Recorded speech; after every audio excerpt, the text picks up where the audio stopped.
Oh, hey there. Somebody asked me, I think it was on TikTok. I'm not sure where it was. And I forgot to respond to you too, so I'm sorry. But they asked me for a breakdown of some of these Metroidvania sounds that I've been making lately. And so here it is. All right, so let's have a look at what's first.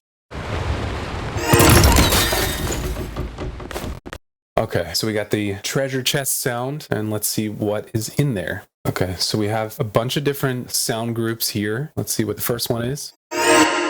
Here is the second one, third one, then all of those together. So let's break down each group here. First sound is this. And that is literally just a Zebra 2 preset. It's a pad. It's okay. It's okay to use presets. It's a nice, fast way to get to where you're going. And sometimes you have to. We got deadlines. I didn't have a deadline for this, but I liked the preset, so I used it. Get off my back. So this is just a suspended second chord, just a block chord. There's nothing fancy to it. Just has a little pitch bend at the beginning for that rise effect. I picked the suspended second because it's a little bit ambiguous. It's not necessarily happy or sad. As its name implies, creates a suspension. I think your ear kind of wants it to resolve to the third, and so it creates this kind of beating tension and felt appropriate for the anticipation of opening up a chest. Let's see what's next. This is nothing. Let's take all the effects off. Okay, so that is just some chimes doing a crazy pitch bend, but then that is going through, let's look at the group bus. So that's going through Cloud Max, which is doing some, I don't know what this thing does exactly. To be honest, I know it's reverb. I think it makes resonances. It's doing some granular stuff. I mostly have just played with the presets, to be completely honest. That is where I'm getting that like shimmery magic kind of texture from. And then next that's going through Shaper Box. So what you see on the timeline is not actually what the envelope of the sound is. It's all going through Shaper Box. So you have this riser shape. Then that's going through Valhalla Vintage. Mix is on 43%, pretty low decay. And then I'm cutting a ton of low end, like all the way up to 600 hertz, because reverbs are great, but they will make things muddy really quickly. Then there is another Shaper Box. This one is just acting as a sidechain. So it's getting signal from something else in the project and then ducking this group of sounds around that. Then we have Kelvin. It looks like no automation or anything, so it's just saturating and boosting a lot at 1500 hertz, 1200 hertz. And then last we have Polyverse Wider. So that's just adding a bunch of stereo width. This is like a non-diegetic sound. I felt that like it's not actually in the space with the character, so I just went nuts with the stereo width.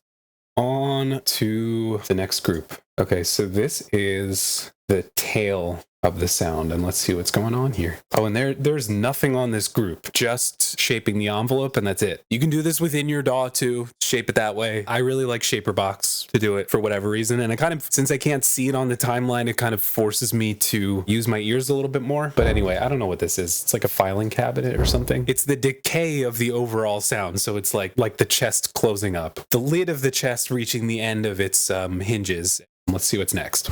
Okay, just a squeaky hinge, like a lock mechanism, another wood creak, and another hinge. That's it. That's that whole group. Okay, let's see what this one is. Just a clicky mech sound for the sound of the lock mechanism. It sounds like a door opening, maybe. I just don't know. That is the sound of some keys rattling around, so it's just like another mech sound. Okay, so we do have, after the shaping of the envelope, we do have a transient shaper and a clipper. So I guess my thought for this part was that I wanted it to be really punchy and snappy, so transient shaper and clipper. And then the last group, see what's in here.